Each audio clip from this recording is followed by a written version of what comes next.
Assalamualaikum warahmatullahi wabarakatuh. Waalaikumsalam. Waalaikumsalam Waalaikumsalam warahmatullahi wabarakatuh. Iya, selamat malam buat teman-teman semua yang beragama selain Islam. Terima kasih di waktu ini kita semua bisa berkumpul ya dalam keadaan sehat. Seperti yang kita lihat saat ini di acara sharing session yang diadakan oleh Paguyuban Tetrasma 99 dalam rangka untuk program perdana dari paguyuban kita. Sesuai dengan tema yang akan kita bahas malam ini, yaitu tentang branding untuk UMKM. Speaker kita kali ini adalah rekan kita, yaitu Patria Wijaya. Beliau adalah brand entusias dan filantropis. Profilnya seperti yang diketahui, beliau adalah lulusan DKV ITS, kemudian menjadi praktisi branding sejak 2005 dengan berbagai macam klien besar maupun kecil, seperti Pelindo, PTPN, dan Pegadaian. Dia mulai fokus dalam social branding dan UMKM sejak 2015. Kemudian supaya sharing session kita kali ini lebih berjalan dengan lebih baik, ini untuk agendanya adalah yang pertama yaitu pembukaan yang sudah saya buka ini tadi, kemudian dilanjutkan dengan sesi sharing branding, kemudian nanti ada dialog konsultasi dan dilanjutkan dengan penutup. Mohon selama Zoom ini teman-teman bisa menuliskan pertanyaan di kolom chat yang nanti kita diskusikan di sesi dialog dan konsultasi. Untuk selanjutnya, host akan mute sementara all peserta selama sharing session ini dan akan membuka mute setelah kelas selesai. Silakan mengajukan pertanyaan setelah sesi tanya jawab dimulai dengan mengajukan pertanyaan langsung kepada pemateri. Di akhir acara nanti akan ada gimmick ya untuk peserta teraktif. Oke, untuk acara selanjutnya kita langsung minta kepada pemateri kita yaitu rekan kita Bapak Patria untuk bisa mulai memberikan sharingnya untuk tema kita yaitu branding untuk UMKM. Silakan Pak Patria, kami persilakan.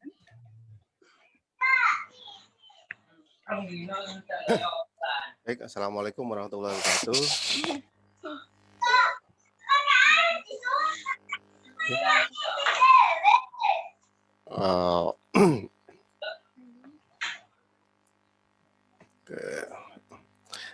Assalamualaikum warahmatullahi wabarakatuh.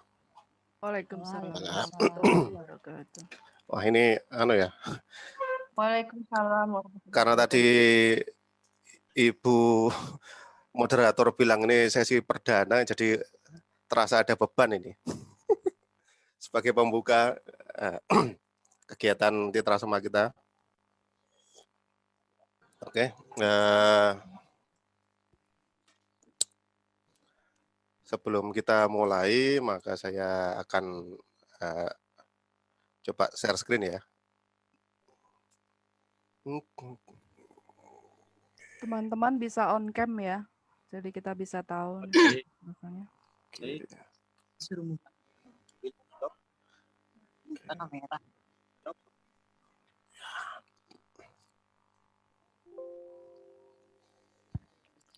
Oke. Tema sharing kita hari ini adalah branding untuk UMKM. Nah, pendahuluan. Sebelumnya saya cerita dulu riwayat saya kenapa saya masuk ke dalam dunia branding ini.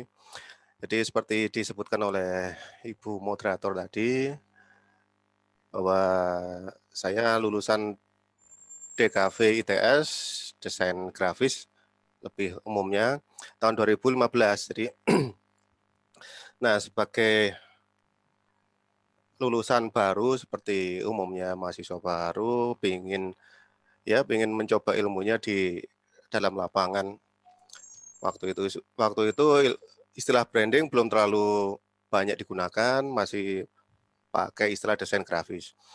Nah, dalam beberapa kesempatan saya ketemu dengan klien, salah satunya adalah sebuah sekolah musik di Semarang. Nah, di sana ketika saya brief dengan klien, dengan owner, untuk meningkatkan omsetnya yang waktu itu lagi turun, karena adanya sekolah musik baru yang milik dari salah satu selebriti yang terkenal waktu itu. Jadi banyak sekolah-sekolah musik yang omsetnya mengalami penurunan.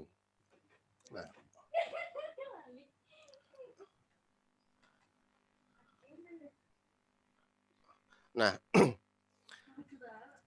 ketika saya datang ke kantor sekolah musik itu, saya melihat ternyata ada sesuatu hal yang bisa dirubah, bisa kira-kira untuk menaikkan omset itu lagi. Waktu itu kemudian saya mengusulkan diadakannya sebuah kegiatan baru untuk sekolah musik itu, yaitu adalah lobby konser. Jadi setiap bulan anak-anak binaan sekolah musik itu dikasih kesempatan untuk perform di lobby, di depan menghadap ke jalan, supaya orang tua dan masyarakat umum bisa melihat. Dan apa yang terjadi dalam 3 bulan pelaksanaan kegiatan itu, para pendaftar, para murid berdatangan kembali dan omset naik. Nah, pada kesempatan yang lain, saya juga diajak teman untuk mengunjungi salah satu kenalannya yang punya sebuah sekolah, bukan sekolah ya, sebuah toko, jadi toko kelontong. Waktu itu juga sama, bagaimana caranya menaikkan omset dari toko ini supaya memenuhi target yang diharapkan. Nah, awal saya bilang, ini sebaiknya toko ini awalnya untuk langkah awal ditambahkan lampu aja biar terang seperti Indomaret, Alfamart dan sebagainya. Dan alhamdulillah dengan melakukan hal tersebut, omset yang datang ke toko itu menjadi bertambah dan alhamdulillah sesuai dengan apa yang diharapkan dan sekarang sudah punya beberapa cabang. Nah,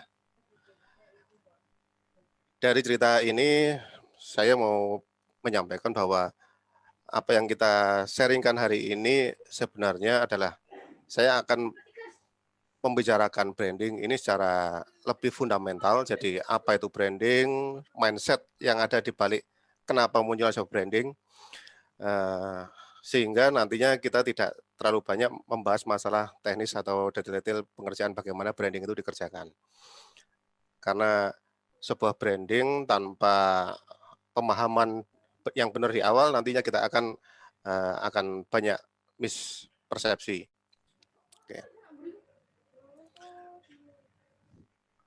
Oke. Nah,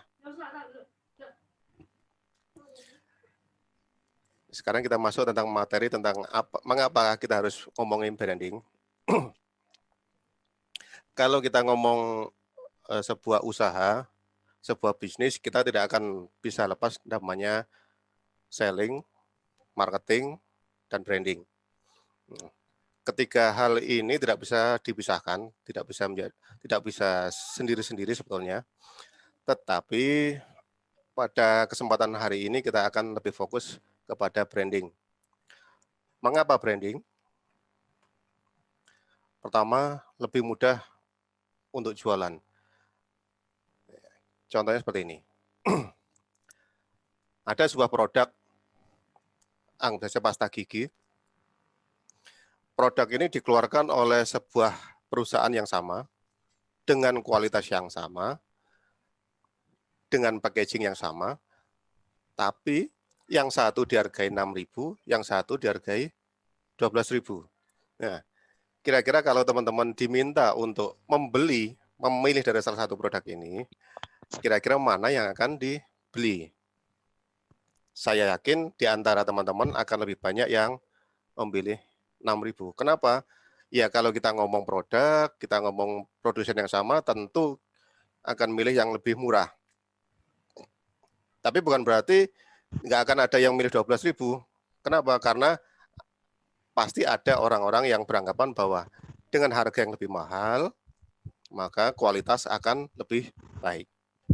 Nah, namun pada intinya lebih banyak orang-orang yang akan memilih harga yang lebih murah untuk produk yang sama.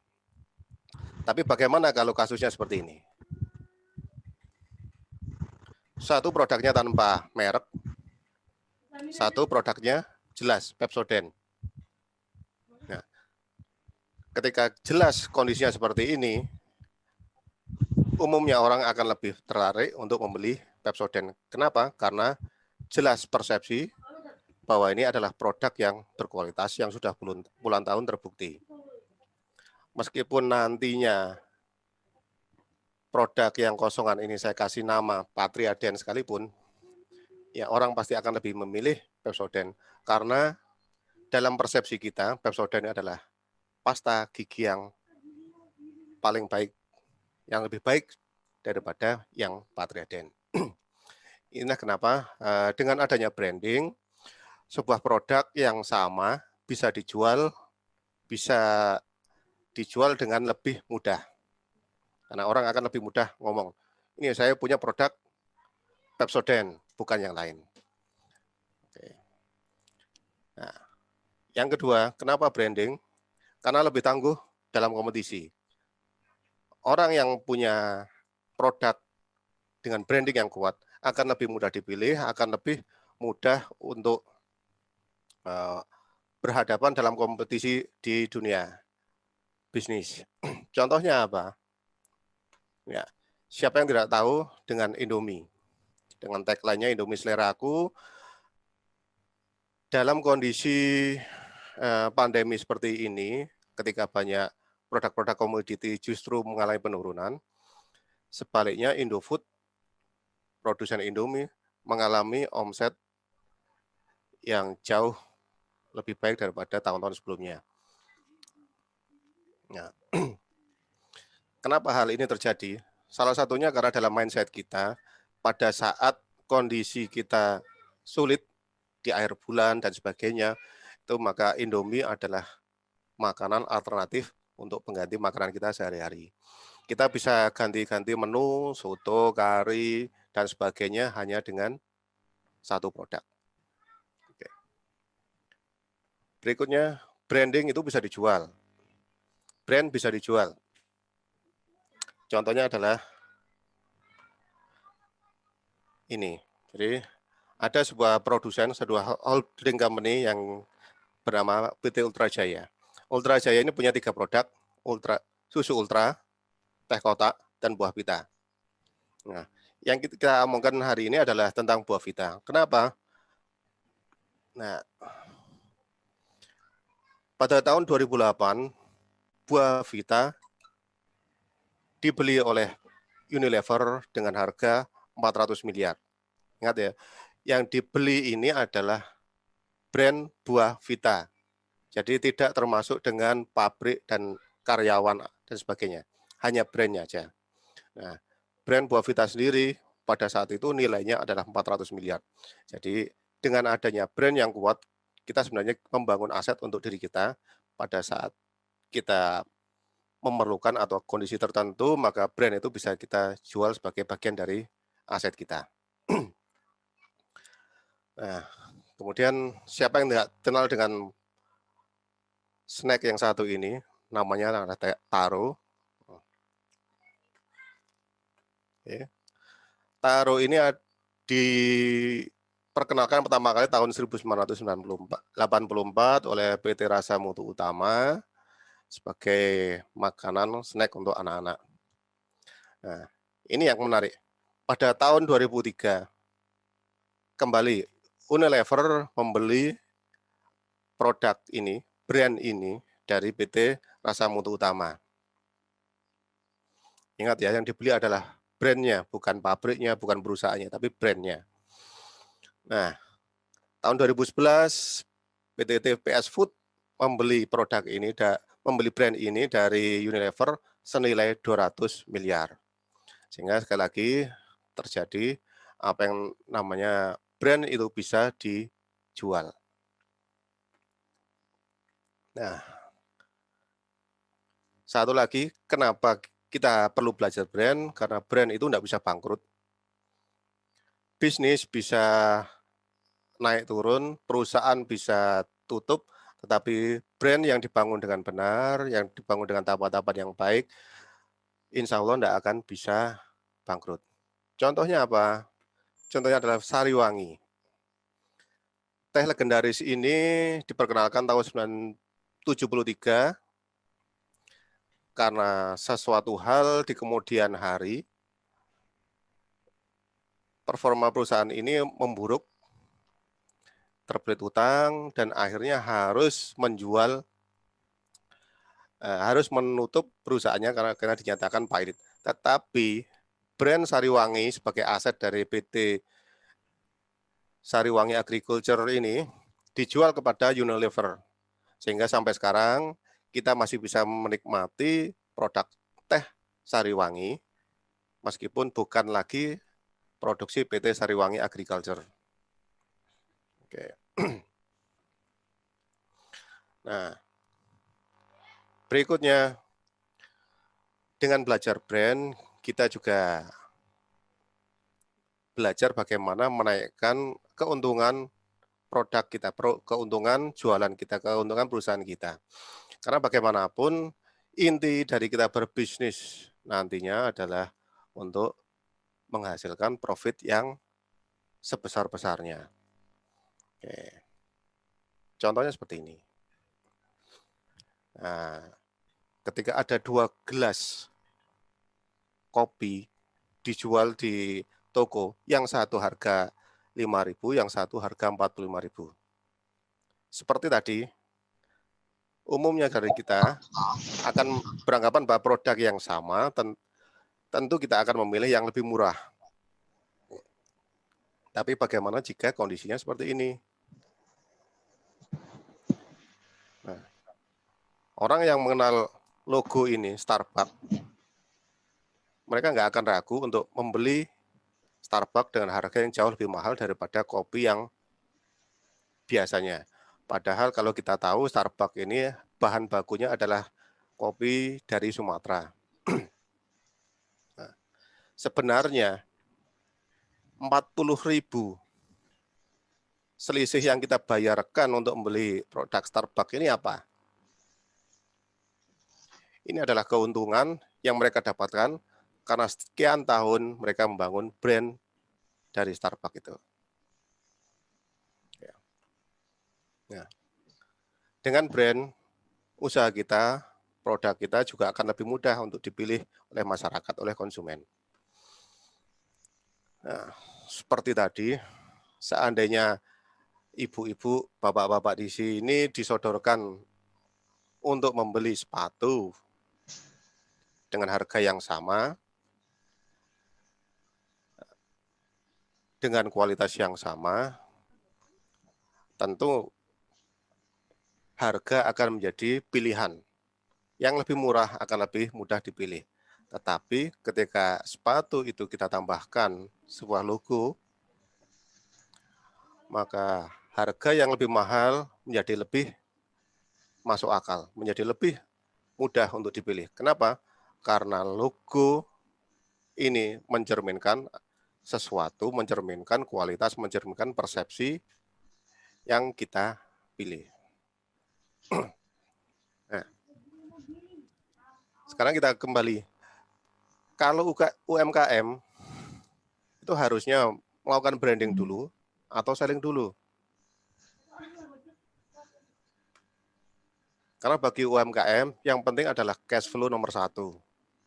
Nggak bisa kita pungkiri bahwa bagaimanapun UMKM itu membutuhkan perputaran uang yang cepat. Karena umumnya di antara kita pada saat kita baru mulai membangun bisnis, maka tidak banyak modal yang kita miliki. Nah, kita berharap apa yang kita investasikan akan segera berputar, akan menjadi keuntungan. Nah, kalau begitu, apakah kita harus jualan dulu atau membangun brand dulu? Ya. Padahal di luar sana ada sebuah anggapan bahwa membangun brand itu butuh biaya yang besar. Umumnya orang mengenal brand sebagai website, logo, packaging, storytelling, billboard, dan lain sebagainya. Yang semuanya ini membutuhkan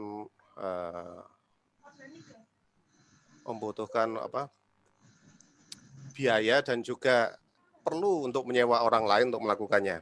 Karena belum tentu di antara kita bisa membangun website dengan baik.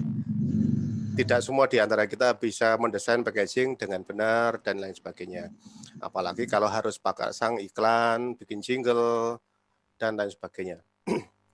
Nah, banyak orang di luar sana menganggap bahwa semua ini, logo, tagline, website, packaging, dan sebagainya itu adalah brand. Apakah benar seperti itu? Ternyata tidak. Logo, website, tagline, dan sebagainya bukanlah brand, tetapi brand bisa berupa logo, bisa berupa website, bisa berupa storytelling, bisa berupa brosur, dan lain sebagainya. Jadi harus dibedakan antara logo, apakah brand? Logo adalah bagian dari brand, tapi brand belum tentu logo. Apakah website adalah brand?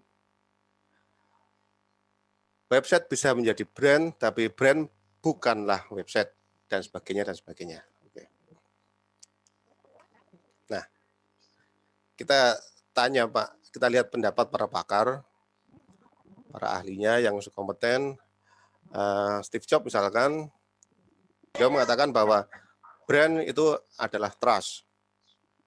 Brand adalah rasa percaya, adalah kepercayaan.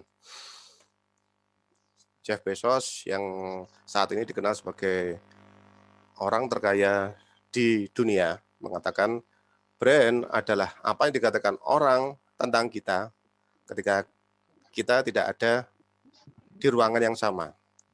Jadi apa yang dikatakan orang tentang Patria ketika Patria tidak ada, maka itu adalah brand saya. Dan begitu seterusnya. Nah, sementara Seth Godin, seorang pakar branding, pakar marketing di dunia mengatakan bahwa branding itu adalah semua bentuk interaksi yang kita lakukan kepada masyarakat, maka itu adalah branding. Ya. Jadi di sini jelas bahwa brand atau branding itu bukanlah logo, bukanlah website, bukanlah packaging, bukanlah copywriting dan sebagainya, tetapi branding itu adalah suatu persepsi yang terbentuk dalam benak masyarakat terhadap diri kita. Seperti yang dikatakan oleh Jeff Bezos sebelumnya. Maka apa yang dikatakan orang tentang diri kita, apa yang ada dalam benak orang tentang diri kita, tentang produk kita, tentang usaha kita, itu adalah brand. Seperti yang dilakukan oleh Bu moderator, Bu Cindy, ketika beliau rajin untuk bikin konten tentang komedi di TikTok, kemudian orang mengasosiasikan usahanya dengan keceriaan dan sebagainya, maka itu adalah brand yang dibangun Bu Cindy tentang dirinya, tentang usahanya. Nah, kalau saya pribadi, saya menganggap bahwa brand itu adalah nama yang mengandung rasa. Contohnya, ketika kita menyebut gula, maka yang terbersih dalam pikiran kita adalah rasa manis. Ketika kita menyebut garam, yang muncul adalah rasa asin dan sebagainya. Nah, produk pun seperti gitu. Produk kita ketika kita sebutkan A, maka ketika orang mengasosiasikan produk kita dengan sesuatu, maka itu adalah branding yang kita munculkan. Nah, kembali kepada pertanyaan tadi, brand dulu atau selling dulu. Nah, sebenarnya branding itu terbangun sejak transaksi pertama. Sehingga kalau kita paham tadi mindset di awal, bahwa brand itu bukanlah logo, bukanlah produk kita, bukanlah website kita, tetapi persepsi orang tentang apa yang kita bangun, apa yang kita komunikasikan, maka selling dan branding itu bisa dibangun bersamaan. Bisa dimunculkan sejak pertama kali transaksi terjadi. Inilah kenapa kalau kita lihat perusahaan-perusahaan besar seperti BCA dan sebagainya, itu menjaga kualitas brandnya hingga ke tempat parkir. Jadi, ketika orang datang ke BCA, bertemu dengan security yang ramah dan sangat membantu para nasabah, maka rasa percaya, rasa nyaman yang dibangun terhadap brand BCA menjadi sedemikian besar sehingga orang akan menjadi lebih memilih BCA daripada produk yang lain. Itu salah satunya. Itulah kenapa branding itu dibangun sejak transaksi pertama. Nah, untuk UMKM, karena tadi tujuan UMKM adalah membuat cash flow berputar secepat mungkin, maka jadikanlah transaksi pertama kita terhadap konsumen itu sedemikian berkesan, sehingga membangun kepercayaan mereka terhadap produk kita, terhadap usaha kita.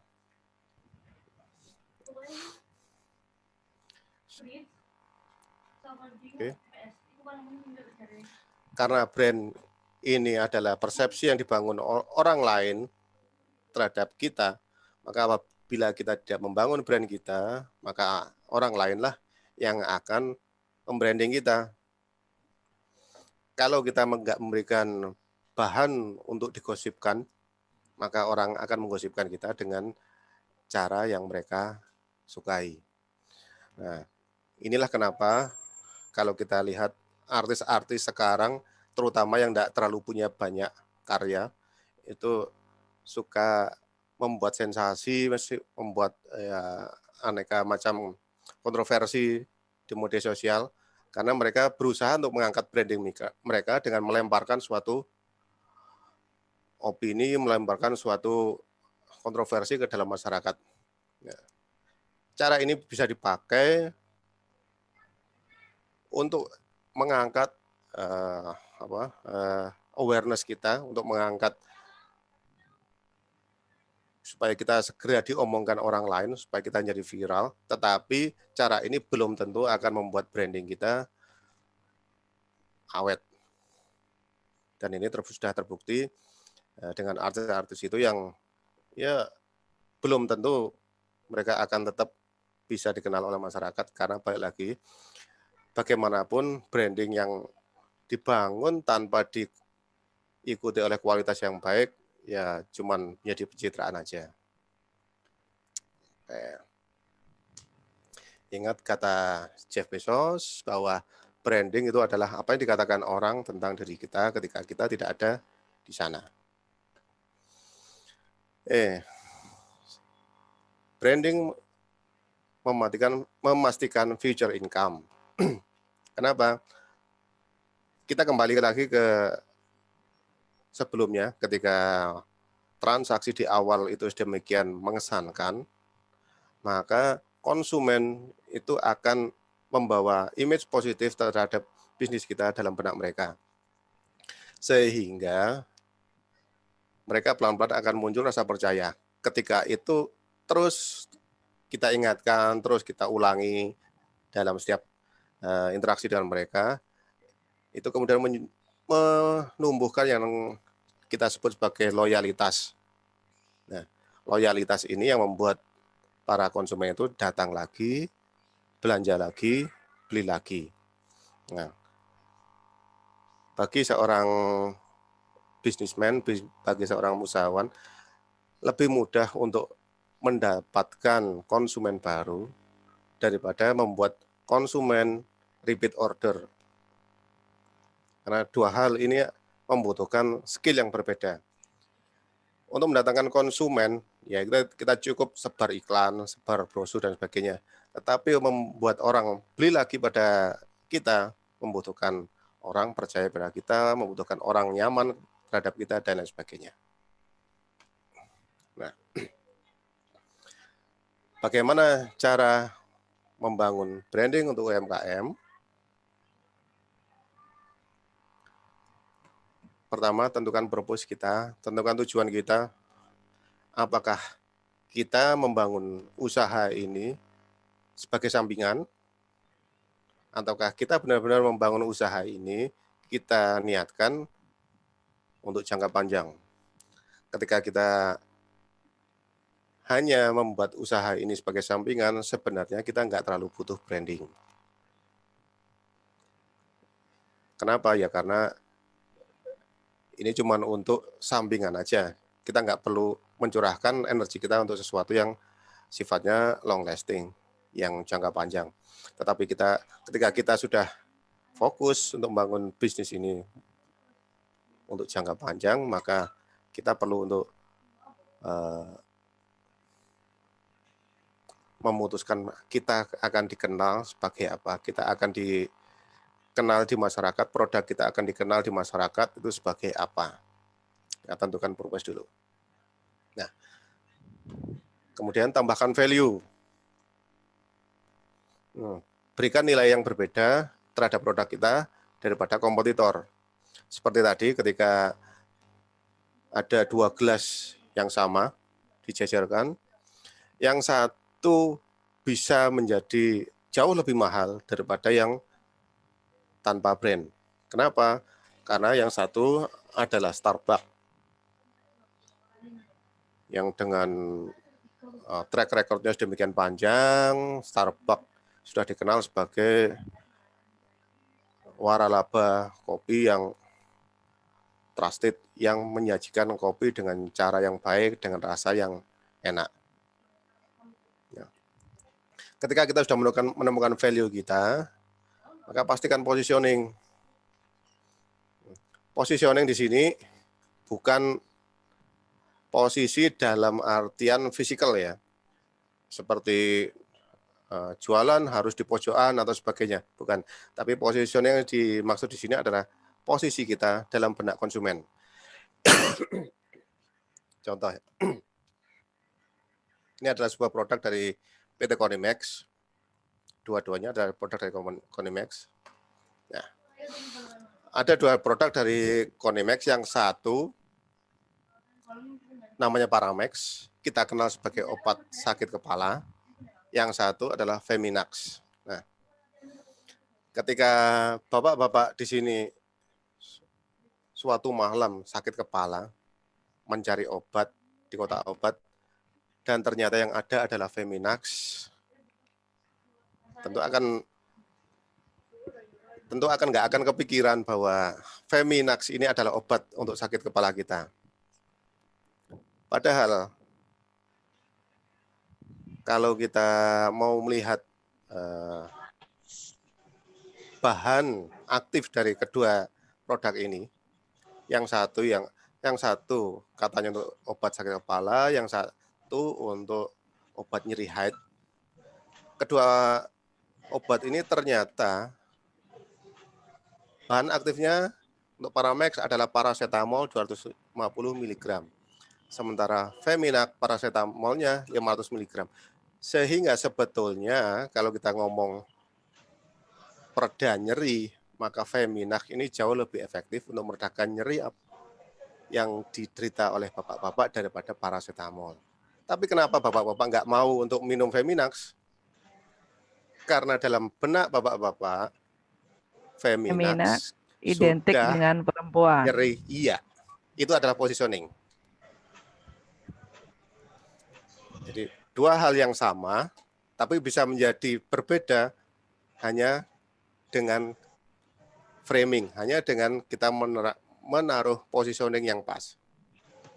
Jadi paracetamol bisa menjadi obat sakit kepala ketika kita ngomong bahwa paracetamol dengan nama Paramex adalah untuk sakit kepala. Sementara paracetamol dengan nama Feminax dengan warna pink dan sebagainya ini adalah untuk nyeri haid untuk perempuan. Ini adalah positioning. Begitu juga dengan produk kita. Produk apapun bisa kita tentukan positioningnya dalam benak konsumen. Tinggal kita nyari celah framingnya, kita mau kita arahkan seperti apa. Nah, yang terakhir adalah komunikasi. Ketika kita sudah punya purpose, kita punya tujuan untuk bangun usaha jangka panjang, kita sudah punya value yang kita tentukan, kita sudah tahu positioning kita seperti apa, langkah selanjutnya adalah bangun komunikasi dengan konsumen kita. Sebuah konsep branding, kita sudah punya value, sudah punya purpose, sudah punya positioning, ketika nggak dikomunikasikan, orang juga nggak tahu, sehingga ya apaan itu. Orang nggak akan tahu tentang bisnis kita, nggak akan tahu tentang produk kita. Nah, komunikasinya seperti apa? Di era seperti ini, komunikasi itu menjadi sangat mudah, berbeda dengan pada saat kita masih sekolah dulu. Orang untuk mengkomunikasikan usahanya harus mengkomunikasikan produk-produk kita melalui berbagai macam sosial media yang hampir tidak membutuhkan biaya. Ya. Oke. Nah, terima kasih untuk hari ini. Sekian yang bisa saya sharingkan. Untuk lebih jelasnya, monggo mari kita dialog bersama, mari kita ngobrol bersama. Oke, terima kasih kepada Bapak Patria yang sudah memberikan kita informasi ya berkaitan dengan branding untuk UMKM tadi. Nanti saya bisa bantu sharekan untuk materi-materi yang sudah dirangkumkan tadi. Di akhir nanti saya bisa sharekan di WAG. Untuk selanjutnya kita bisa mulai untuk sesi tanya jawab. Mungkin ada beberapa teman-teman yang sudah menyiapkan pertanyaan yang ingin ditanyakan kepada narasumber. Bisa bagaimana untuk teknisnya? Apakah diketik dulu ya di chat atau gimana? Nanti bisa pilih pertanyaan-pertanyaan yang mewakili dari beberapa teman-teman yang ada di sini. Jadi narasumber akan menjawab secara umum pertanyaan dari yang dipilih oleh teman-teman. Pak Patria, silakan di-unmute ya teman-teman ya. Monggo, bisa di-unmute. Silakan teman-teman. Mungkin kita buka untuk 5 pertanyaan dulu. Nanti Pak Patria akan menjawab secara bergantian. Kemudian nanti kita buka lagi untuk 5 pertanyaan berikutnya. TKR raise hand. Silahkan untuk Teguh ya. Bisa on cam semua ya teman-teman ya. Aku lali rek, takon apa gimana? Oke, silakan Teguh, tanya apa? Lali bro. Skip dulu. Skip dulu ya. Silakan teman-teman yang sudah siap dengan pertanyaan raise hand-nya. Siapa? Mungkin ada yang mau tanya dulu? Monggo. Monggo. Aku boleh tanya ya. Oke, Bu Lina silahkan. Gini, sebuah brand itu kan dibentuk itu kita harapannya nantinya itu brand itu kuat gitu loh. Maksudnya di masyarakat itu image apa akan terbentuk gitu kan. Nah, untuk mengawali sebuah prosesnya itu diawali dari mana ya? Sekarang ini saya sudah punya kayak logo, tagline itu sudah ada. Cuman untuk membentuk kekuatan brand itu sendiri itu bagaimana gitu. Dan bagaimana kita tahu image di luar tentang tentang apa ya namanya, logo atau yang kita punya seperti itu. Ya. Terima kasih. Oke, kalau boleh tahu produknya apa? Kedai kopi. Kedai kopi. Tagline-nya?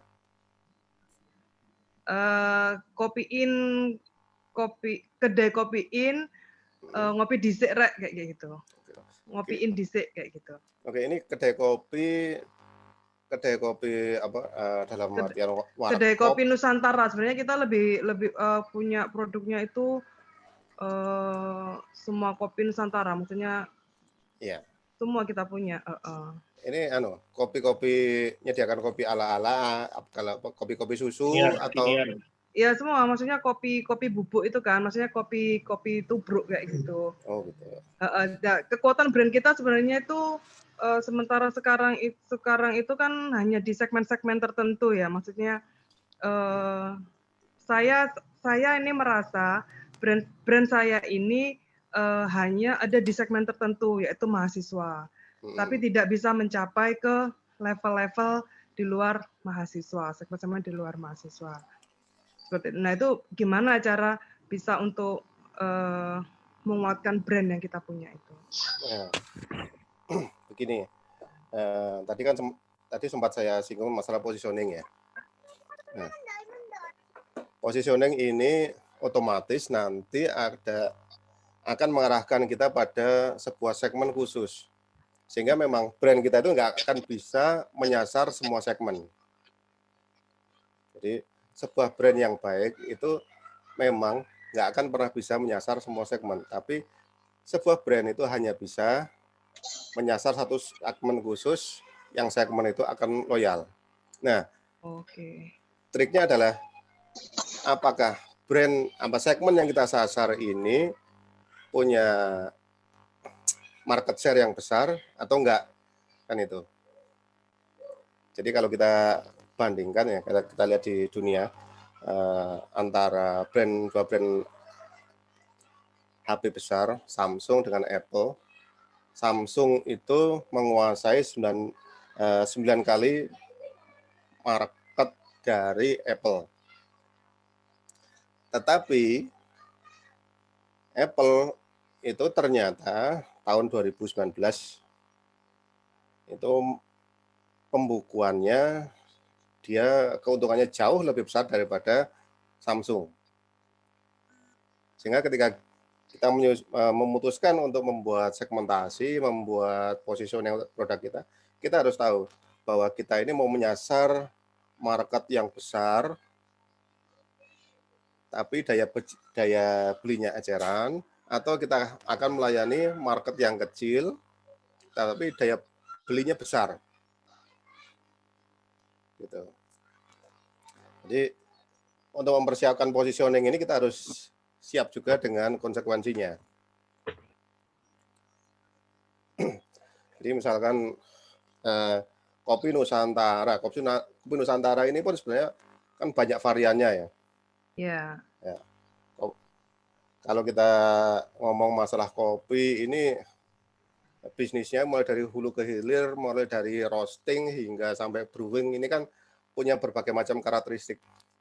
Ada yang specialty, ada yang memang kopinya ini kopi tubruk dan lain sebagainya.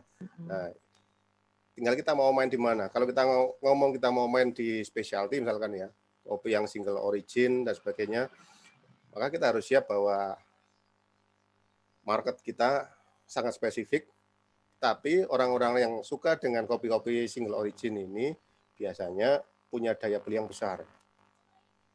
Mereka nggak peduli dengan harga selama kopi itu benar-benar masuk ekspektasi mereka. Bu Lina, itu yang ingin Bu Lina capai, itu ingin memperkuat branding kedai kopi in-nya atau produk kopi yang ditawarkan di kedai milik Bu Lina.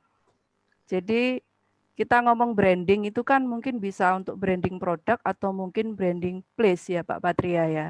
Iya. Jadi tagline yang copy in aja dulu, nah, itu kita mau nonjolin kedainya dulu atau salah satu kopi jenis kopi unggulan yang ada di kopinya di kedainya kopinya Bu Lina.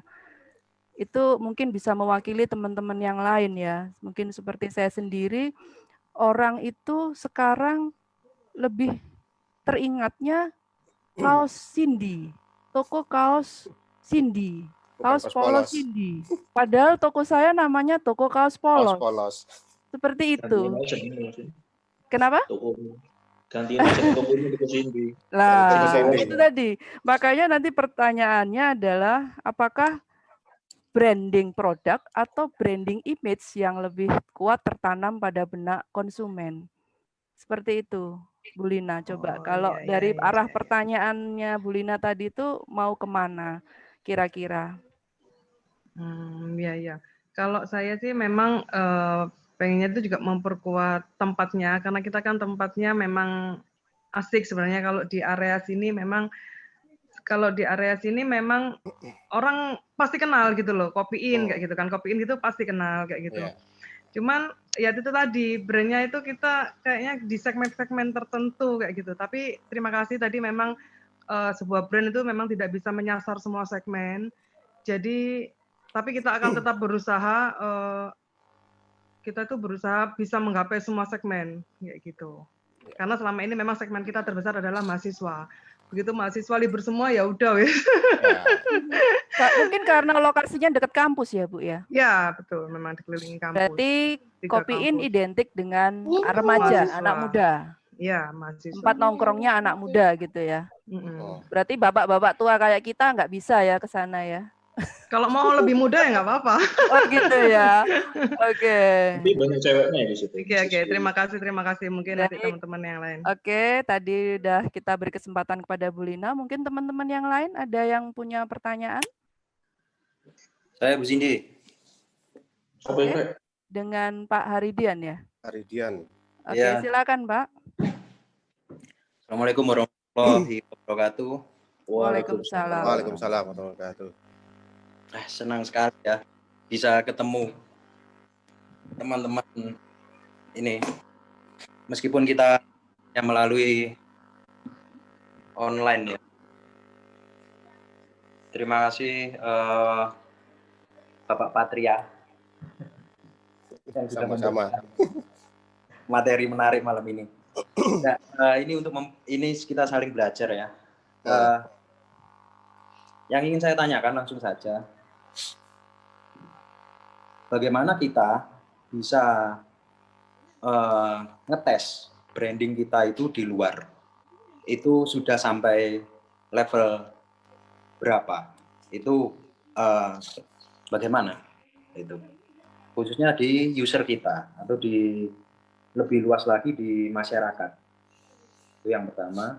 Terus yang kedua, berbicara tentang branding, menghadapi situasi yang seperti ini saat kita dalam situasi pandemi seperti ini, hal-hal apa yang harus kita lakukan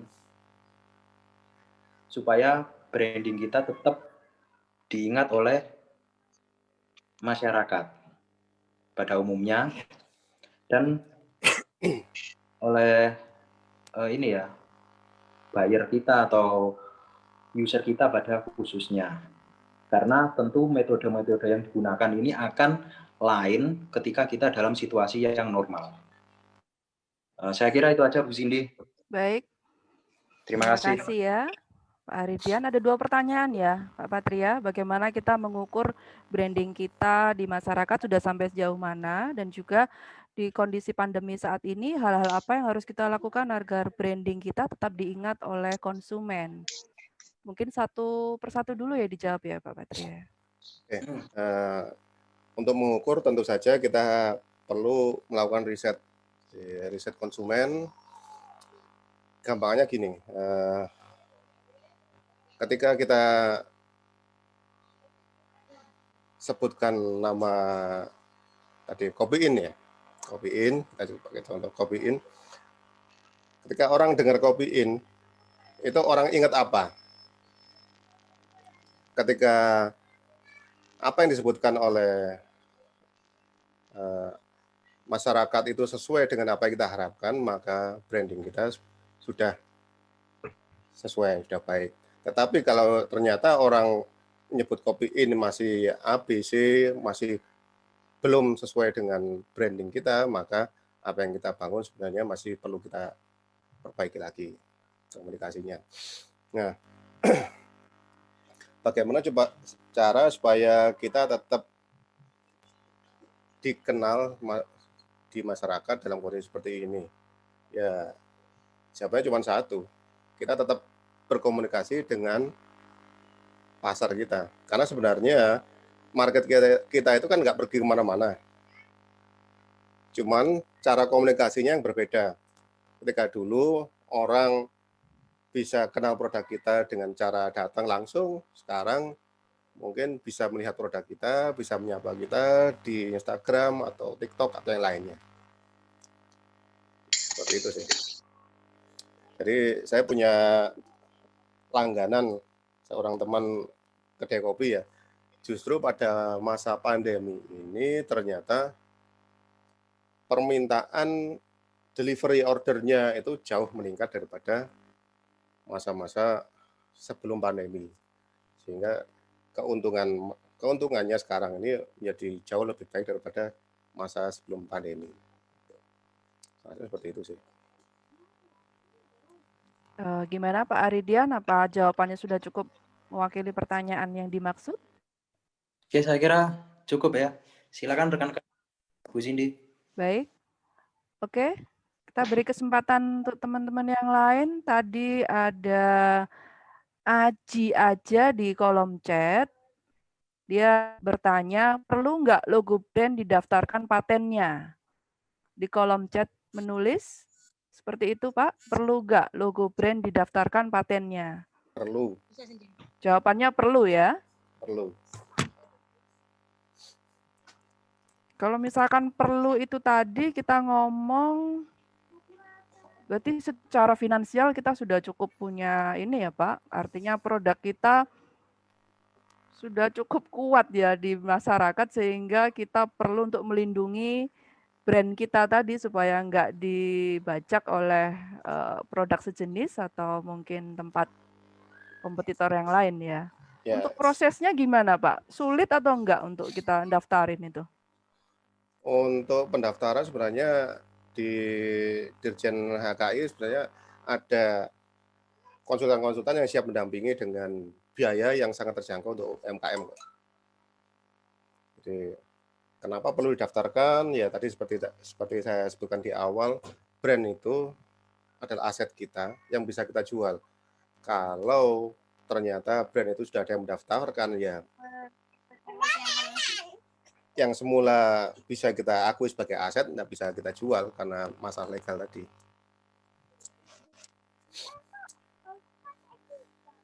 Oke, jadi jawabannya perlu ya Pak, dengan di apa tadi di dinas Dirjen HKI. Dirjen HKI ya. Untuk biaya sampai berapa Pak gitu tuh Pak? Kalau UMKM itu murah, antara sekitar, kalau nggak salah antara, kalau produk ya kan, produk itu sekitar 1 jutaan. Nambahin, biasanya itu ada dari program-program Pemkot, kalau kita sering lihat di ininya apa Instagram, follow Instagramnya itu atau ini biasanya ada dibuka ini untuk paten free gratis. Cuman memang makanya kalau kita cari info ke Dirjen HKI sebenarnya banyak pendampingan dari mereka, banyak fasilitas yang bisa kita manfaatkan, termasuk saya juga pernah membina suatu UKM, dia jualan legen.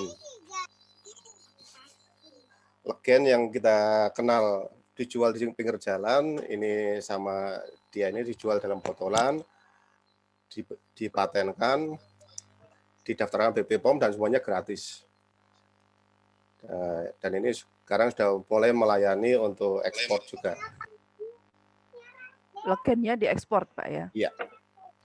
Berarti dari sebuah produk legen kemudian dilakukan repackage sehingga dia punya nilai jual ya yang lebih baik dari sekedar dijual di pinggir jalan. Seperti itu ya Pak Patria ya. Iya, benar. Oke. eh Sudah ada 3 pertanyaan tadi. Mungkin ada pertanyaan lain dari teman-teman? Silakan, Bu Diana, Bu Afri. Oh, Pak Teguh, silakan. Dada-dada ya. Ada. Oke, silakan. Selamat malam Pak Patria. Selamat malam. Senyumnya menarik sekali. Backgroundnya kok pejabat ya? Lengkap dengan Iya. foto presiden. Oh iya, saya patut berpikir. Ada beberapa pertanyaan sih. Ini spontan ya. Terpikir kemarin beberapa minggu yang lalu ketemu dengan teman di Jakarta. Dia bermain. Saya nggak tahu nih apakah ini masuk dalam kriteria UMKM atau tidak. Tapi yang menggelitik itu adalah ketika saya tahu model bisnisnya adalah dia dengan membranding, dia bikin branding sendiri dengan mengambil produk orang lain. Atau dia istilahnya apa ya, maklon. Mungkin ada yang pernah dengerin di sini teman-teman, maklon. Nah, kalau menurut Pak Patria nih, gitu kan, seberapa efektifkah, gitu kan? Karena maklon ini kan mengeluarkan cost di depan. Yeah. Sedangkan UMKM ini identik dengan keterbatasan modal. Yeah. Gitu kan. Nah, karena menarik juga, karena saya juga terus terang tertarik untuk melakukan model bisnis seperti itu, gitu kan. Tapi memang kebetulan belum ada pengalaman di situ. Dan kira-kira apa aja sih yang menjadi kendala atau risikonya seperti apa ketika kita melakukan bisnis maklon seperti itu?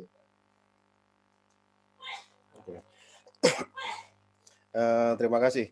Jadi memang banyak kita temui di UMKM ini maklonan ya. Suatu UMKM ini biasanya mereka bisa bikin produk, tapi kesulitan untuk memasarkan. Nah, sementara di satu sisi ada orang-orang yang pintar untuk membuat pemasarannya, tetapi dia tidak punya produk. Nah, inilah ketemu di sini, maklonan ini. Nah, menurut saya kalau dari sisi si marketernya, untuk menjamin bahwa supply ini aman, maka kita harus punya standar quality product. Sehingga dari siapapun kita mengambil produk ini, kualitasnya tetap sama. Dan kita tidak boleh hanya punya satu sumber produk, harus punya beberapa produk. Karena kalau sampai salah satu ini macet, ya tetap ada yang gantikan. Sementara di sisi yang lain, dari UMKM-nya sebagai si produsen, ya kita harus kembali lagi. Kalau saya pengalaman beberapa tahun ini mendampingi UMKM, saya memilah UMKM ini berdasarkan beberapa point of happiness, saya bilangnya. Pertama, ada yang usaha ini cuma sekedar supaya besok bisa makan. Nah, ada yang pingin usaha ini supaya bisa dinikmati dengan keluarganya. Ada yang benar-benar ingin bangun usaha sehingga bisa diwariskan kepada keluarganya dan sebagainya. Nah, dari beberapa tipe produsen seperti ini, yang bisa kita bantu untuk membesarkan brandingnya adalah tipe yang kedua dan ketiga. Karena yang pertama ya dia cukup senang kalau dia sudah punya produk, terus dijual, laku gitu aja. Mau diarahkan untuk memperbaiki packaging dan sebagainya, mereka sudah tidak mau peduli. Itu urusannya orang yang marketing aja. Ya, padahal sebenarnya produk-produk yang dihasilkan oleh UMKM di Indonesia ini bagus-bagus, enggak kalah dengan luar negeri. Cuman ya tadi, sayang mereka umumnya ini masih banyak di level 1 ini. Gitu Pak Teguh. Sip. Good. Sudah cukup ya, Pak Teguh, untuk penjelasannya ya. Oke, mungkin ada pertanyaan lain, teman-teman? Dari Bogor, Bu Rinda mungkin? Atau Bu Arfianti? Silakan. Oke, silakan Bu Arfi. Oke, malam. Assalamualaikum.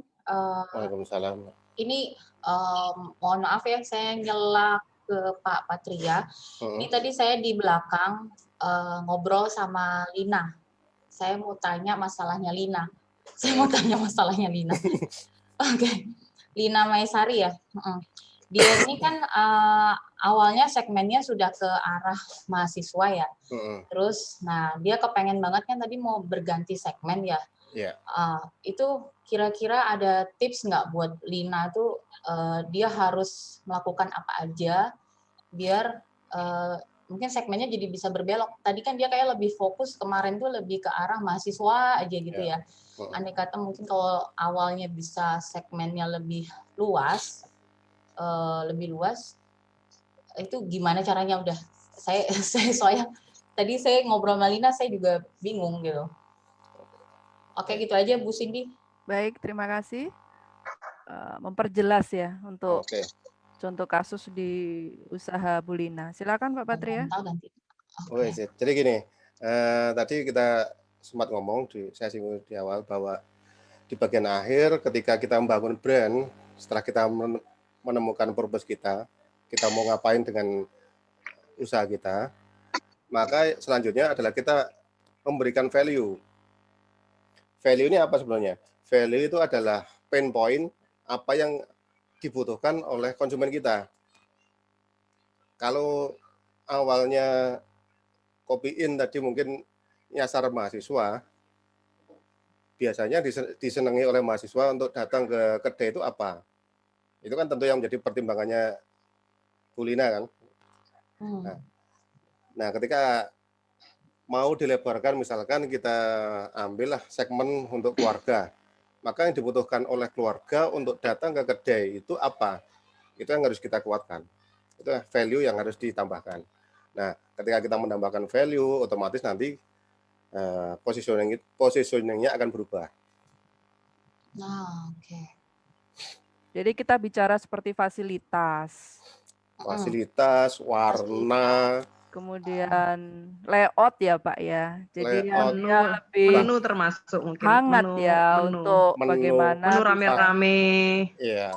Bahkan mungkin ambience. Jadi pilihan interior, pilihan warna lampu yang digunakan itu kan juga mempengaruhi kan. Jadi untuk anak muda, untuk mahasiswa dengan yang keluarga itu kan punya referensi yang berbeda. Nah, itu yang perlu dicari tahu.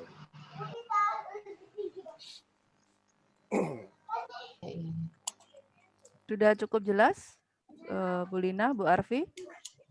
Oke. Lin, jelas Lin. Lin, jelas Lin. Ya, jelas. Memang harus ada terus perbaikan untuk menciptakan kekuatan brand itu kan memang tidak semudah yang sudah Bu Arfi bentuk selama ini. Waduh, itu sekali bentuk langsung kuat itu brandnya. Ya, sebenarnya branding itu sesuatu yang terus berkembang. Jadi, selama konsumen kita adalah manusia, maka brand itu akan berkembang mengikuti selera behavior dari konsumen kita. Ya, benar. Dan kita harus juga siap berubah itu. Iya. Mengikuti. Harus solutif itu. Harus solutif. Katanya Diana seperti Bu Tejo, kita harus solutif. Kita tuh harus solutif. Pokoknya harus cari jalan gimana caranya gitu kan.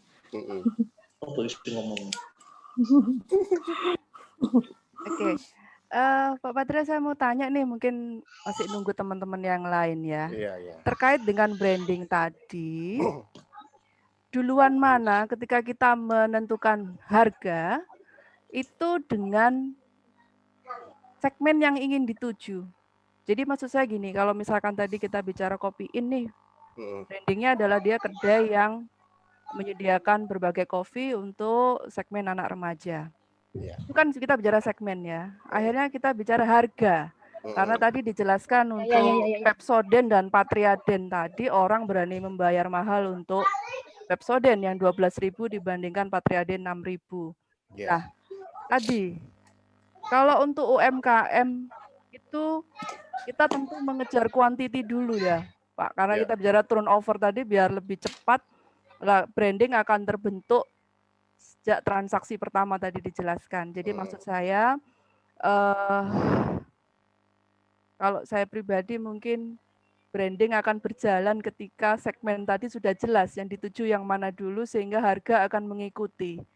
Seperti itu ya, Pak Patria, teorinya. Bisa ya, bisa enggak. Oke, bisa dibantu dijelaskan, Pak. Jadi gini, kita harus paham ada beberapa segmen di masyarakat, ada yang memilih produk ini karena murahnya, ada yang memilih produk ini karena kualitasnya, tapi juga ada beberapa segmen ini yang dia nggak peduli harganya, asalkan produk itu mewakili dirinya, maka dia akan beli.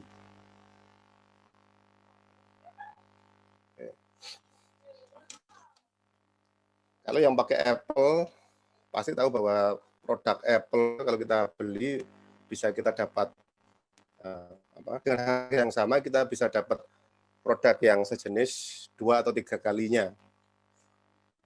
Jadi satu iPhone kita bisa dapat Samsung 2 atau Xiaomi 3. Nah, tapi kenapa masih ada orang yang tetap beli iPhone, sementara kita tahu bahwa itu produk yang mahal.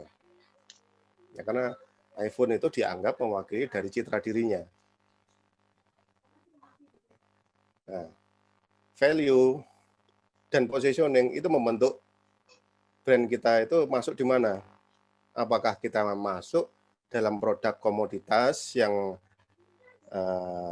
nanti kita bersaingnya masalah harga dan kualitas, ataukah brand kita akan masuk ke dalam segmen tertentu yang kita ngomongnya adalah lifestyle, kebutuhan citra diri dari konsumen kita.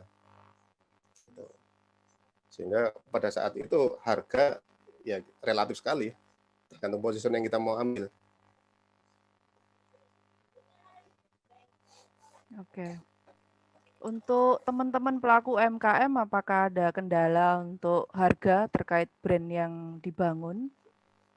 Untuk Bu Ninta, kapan hari pernah cerita kalau baru mau ngawali untuk usaha online-nya? Mungkin ada yang mau ditanyakan terkait dengan perintis usahanya tadi, silahkan Bu Ninta.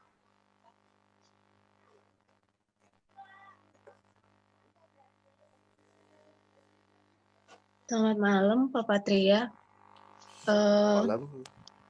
Ya, saya sebenarnya sudah sempat melakukan open PO sebanyak 3 kali. Cuman pada saat itu yang kendalanya adalah tidak ada repeat order. Memang untuk harga, karena produk apa Bu Ninta? Bisa dijelaskan dulu usahanya? Kuliner, lasanya. Kuliner. Oke. Iya. Untuk harga memang agak mahal. Kemudian pada saat 3 kali open PO itu memang banyak permintaannya dan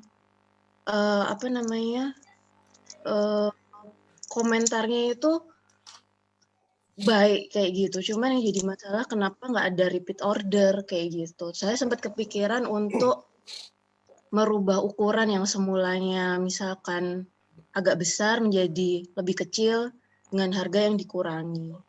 Seperti itu. Kalau tadi kan sempat dibilang mau ngambil segmen yang mana gitu.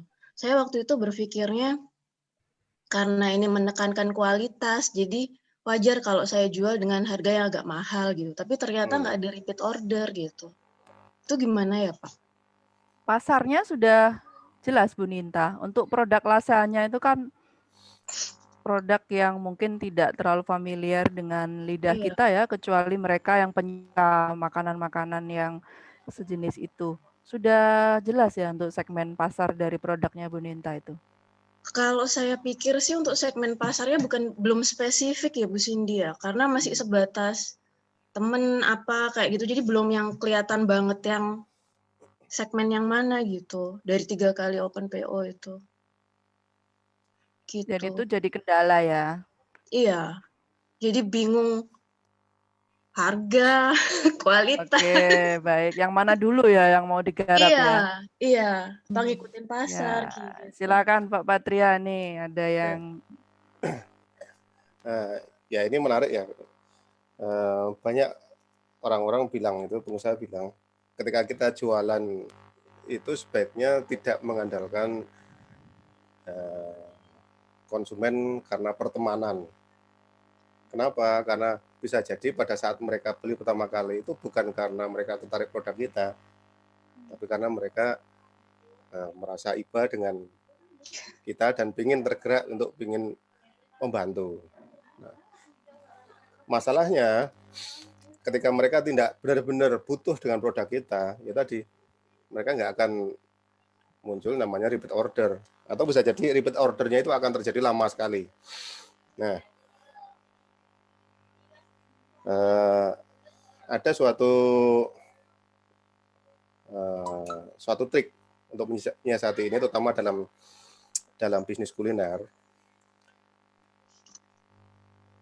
Untuk membuat produk kita itu menjadi lebih digemari, lebih disukai, dan orang beli berkali-kali, itu adalah kita tentukan bahwa produk kita ini substitusi dari apa.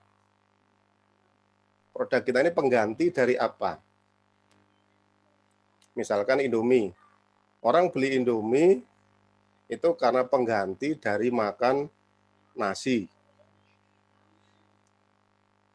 Jadi ketika orang beli Indomie itu kan karena pertama bisa jadi karena mereka butuh cepat.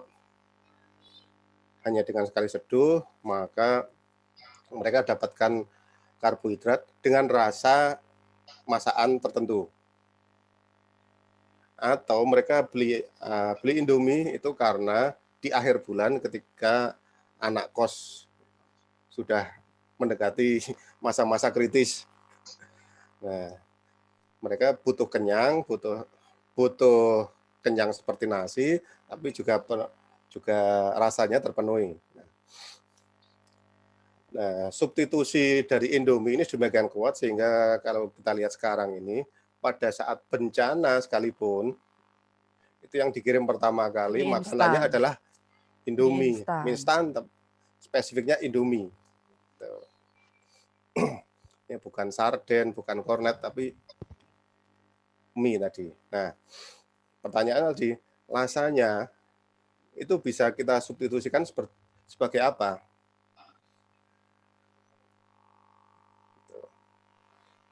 Kita harus tahu ritual dari konsumen kita seperti apa. Mereka yang beli rasanya itu pada saat apa? Misalkan pada mereka menggunakannya sebagai teman untuk makan siang, sebagai menu makan siang mereka. Sehingga kita bisa ngomong bahwa rasanya ini adalah menu makan siang cepat, siap saji, dan sebagainya. Untuk siapa? Untuk konsumen kita. Nah, itu yang harus kita komunikasikan berulang-ulang.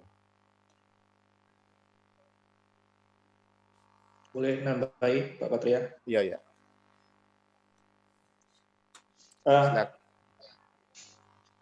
Saya pernah punya pengalaman sih ketika kita memulai sebuah produk dan timbul pertanyaan apakah produk ini akan menimbulkan repeat order atau tidak. Sebenarnya bisa diuji dengan cara yang paling mudah yang sehari-hari kita pakai, yaitu Facebook. Facebook itu ada fasilitas Facebook Ad.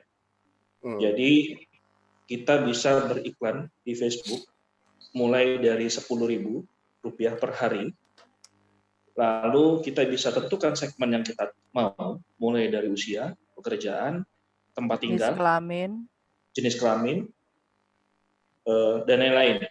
Saya agak lupa tuh. Lokasi juga bisa. Apa.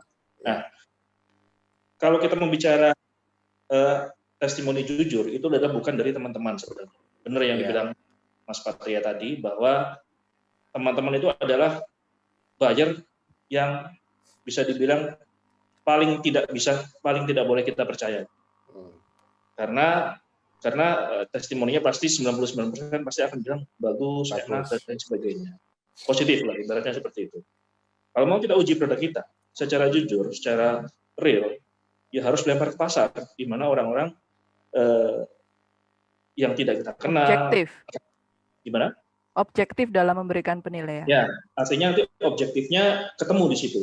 Ya. Nah, salah satu metodenya adalah dengan menggunakan marketplace. Nah, kalau kita ke Shopee, kalau kita ke Tokopedia, itu spesifikasinya tidak begitu ketemu. Tapi kalau Facebook, kita bisa tentukan segmen yang kita mau seperti apa. Itu pernah saya buktikan dari saya mulai per hari ngiklan 10.000 per hari sampai dengan 250.000 per hari, dan itu efeknya sangat luar biasa. Iya. Betul-betul terasa. Gitu. Mungkin itu sih. Makasih Mas Patria yang manis. Oke. Itu tahun berapa itu iklan 10.000 itu? Sekitar 2016-17. Iya, karena sekarang harganya nggak segitu. Nah, sudah lama nggak pakai itu. Ya memang benar. Salah satu keunggulan dari Facebook itu adalah targetingnya sangat detail. Bahkan kalau kita mentargetkan konsumen di luar negeri itu bisa sampai ke area tertentu, sampai RT RW-nya gitu. Sehingga ya salah satu cara menguji produk kita salah satunya bisa pakai Facebook Ads. Oke, saya menyela sedikit ya teman-teman. Jadi kalau tadi problemnya Ninta tadi sebenarnya testinya bagus, tapi kok nggak repeat ya, gitu ya Bu Ninta ya? Iya. Iya.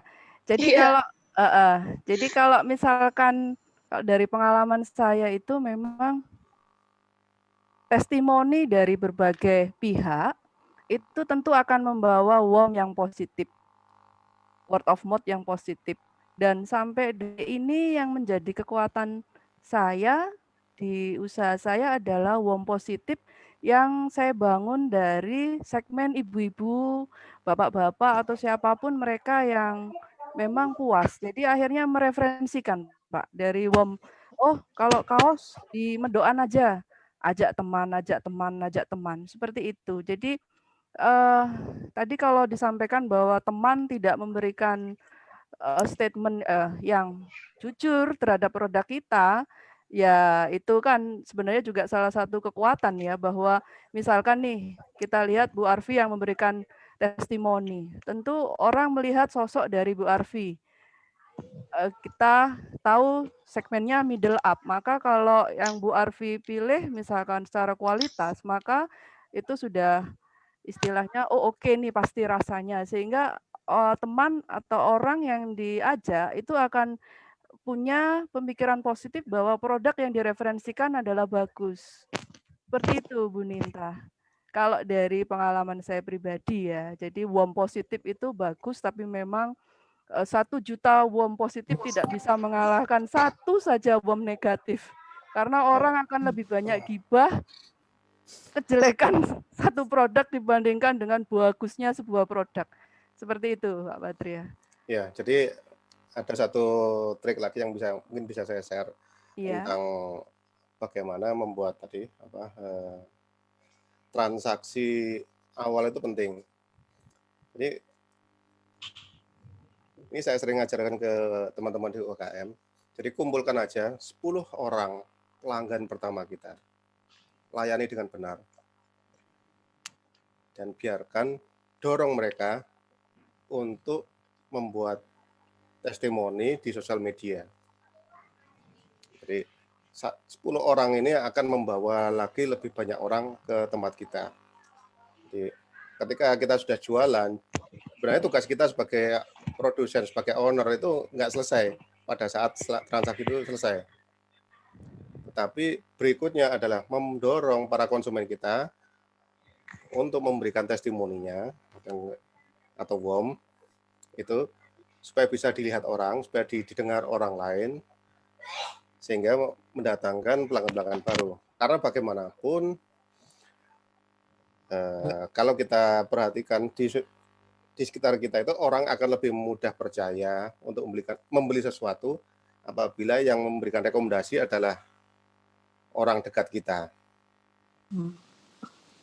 Bukan artis atau bukan public figure yang lain, tapi rekomendasi dari teman dekat. Mungkin Om Patria nyela ya, bukan hanya orang terdekat, tapi orang yang berpengaruh di sekitarnya. Ya. Nah, pengalaman soalnya, dia bilang kurang ini, yang lain berhenti order. Ya, benar. Pas dia bilang, cuman bilang sayap merconnya kurang pedas. Hah? Kita yang masak aja rasanya udah nggak tahan. Nggak tahan, tapi dianya mungkin maniak pedes banget. Jadi bingung ya. Selera orang berbeda-beda lah, kita sebagai penjual. Tadi WOM positif dan WOM negatif tadi. Jadi memang nggak bisa harus sekali gitu kan, harus ada tahapnya gitu kan. Saya aja punya branding tuh dari 2005 baru 2010 tuh baru dikenal gitu kan, istilahnya baru bisa ada gitu hasilnya itu. Jadi memang kalau makanan itu nggak gampang gitu loh, nggak semudah kita jual barang gitu kan, memang harus butuh banyak, kita harus banyak perbaikan juga gitu. Bu Diana, dari rasa produknya apa gitu. Saya tuh banyak, jadi dari salad buah, ada cake, ada segala macam ya. Tapi yang paling kuat itu kan di salad buah ya, awalnya tuh di tahun 2005 tuh sebelum semua orang punya itu tahu itu ya, kenal namanya salad buah itu saya udah jual gitu kan. Nah itu memperkenalkan itu nama salad buah itu susah banget gitu, sampai saya buka di mall itu ada yang tanya salad buah itu apa sih, itu di tahun 2007 gitu kan. Nah kalau sekarang udah banyak banget tuh ya, orang udah banyak banget yang jual, yang bisa bikin segala macam. Nah itu memang butuh kesabaran sih kalau memang dari dari usaha makanan tuh ya, terutama itu.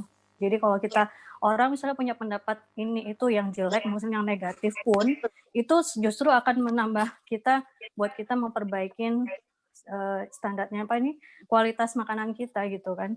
Sebaiknya kayak gimana gitu. Oh kita misalnya yang tadi misalnya kurang pedas.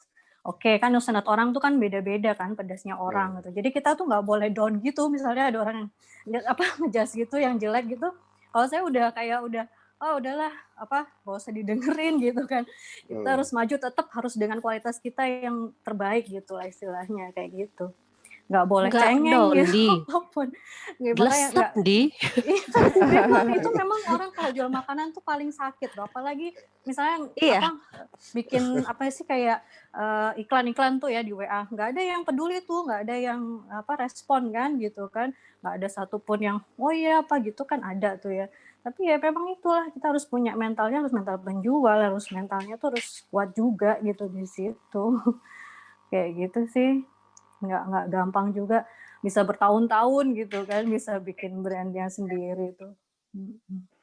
Jadi menarik ya Pak Patria, karena ternyata dari branding ini kita meluas ke customer satisfaction, kemudian ke loyalty, dan juga bagaimana customer handling tadi ya, yang sudah di-share sama Bu Diana atau Bu Rinda tadi ya.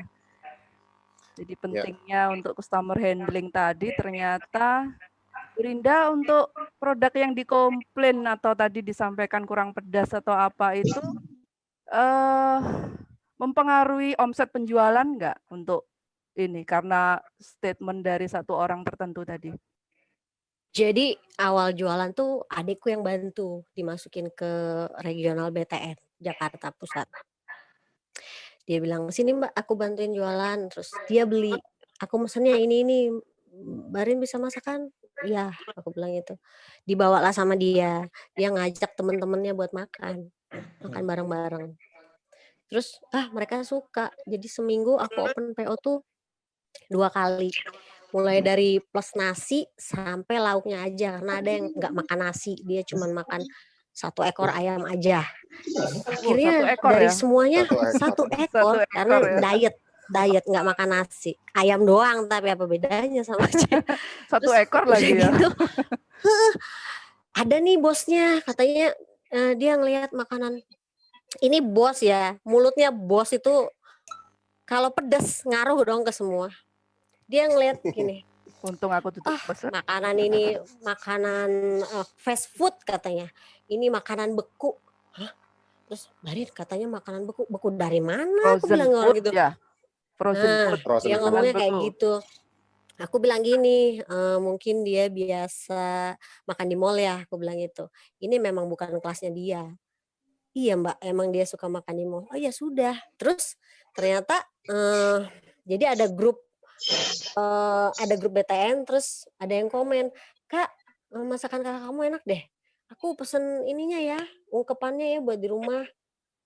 Nanti komen lagi, anakku suka, minggu depannya lagi, aku mesen lagi. Nah si ibu ini penasaran kan, boleh deh Kak mesen, katanya anak-anak yang lain tuh sambelnya katanya gitu. Akhirnya aku waktu itu pernah buat meeting beberapa kali, nasi kuning lah gitu ya. Tetap dengan ayam serondeng, karena awal keluar tuh ayam serondeng. Aku iseng cobain bikin sayap mercon. Kata mereka kurang pedas. Level pedas sampai di mana? Bingung juga ya. Ya udahlah, pokoknya ini levelnya aku seperti ini. Kalau lidah mereka kurang, gimana ya? Apa mikir, apa dimasukin balsam aja biar pedas gitu ya. Tambahin omongan tetangga, Bu, seharusnya. Jadi pedesnya tuh lebih nampol gitu ya. Iya, terus si bos ini sambel. Jadi akhirnya pada mesen sambel berbotol-botol. Ya, terus adikku kena COVID kan.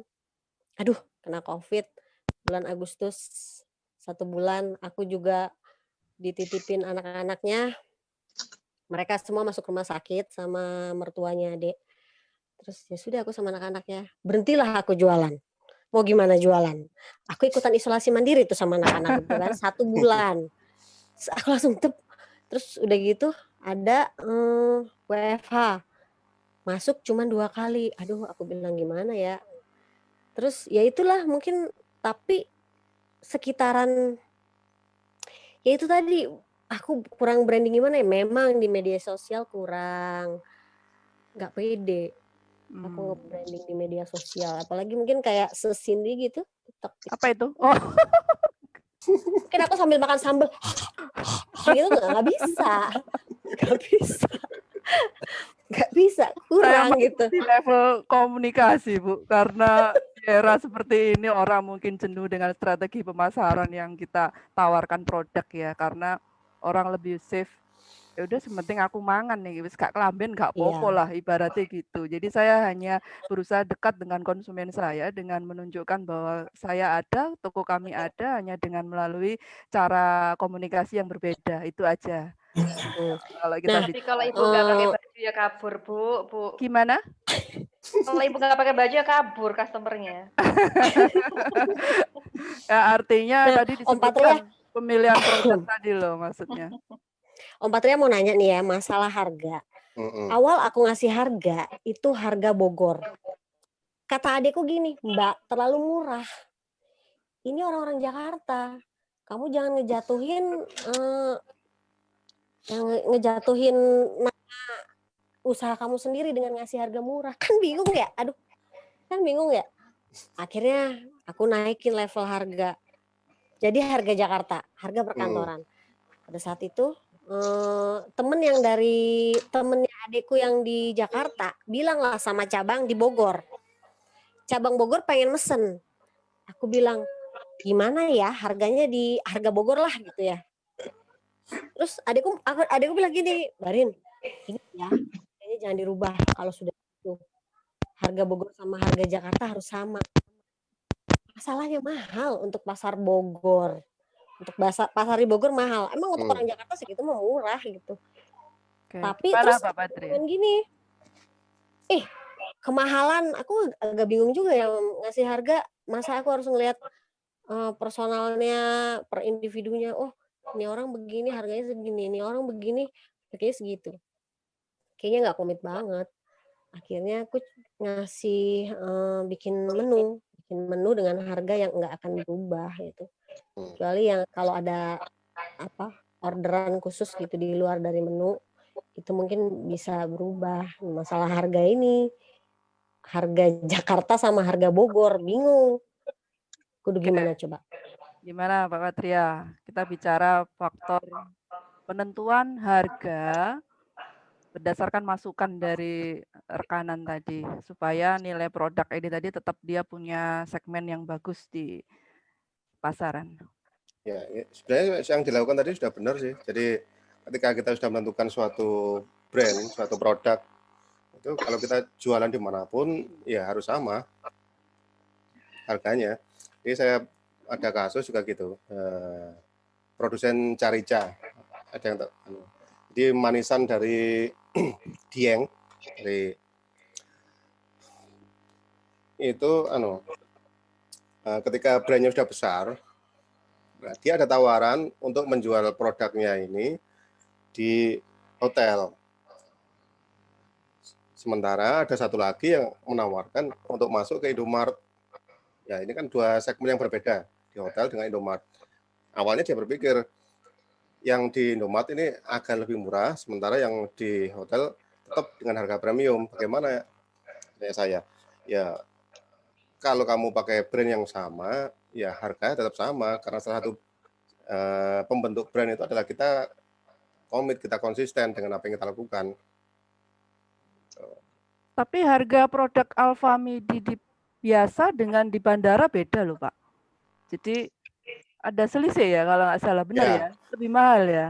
Itu kan masalah teks dan sebagainya. Tapi kalau kita ngomong kita mau bikin brand, ya kita sama. Itu kan yang bikin perbedaan kan tempatnya. Si alfanya yang bikin perbedaan harga. Tapi dari kita pemilik brand, kita mau jual dimanapun harus tetap sama. Nah, kalau kita mau bikin diferensiasi harga, maka kita bikin menu yang berbeda, brand baru.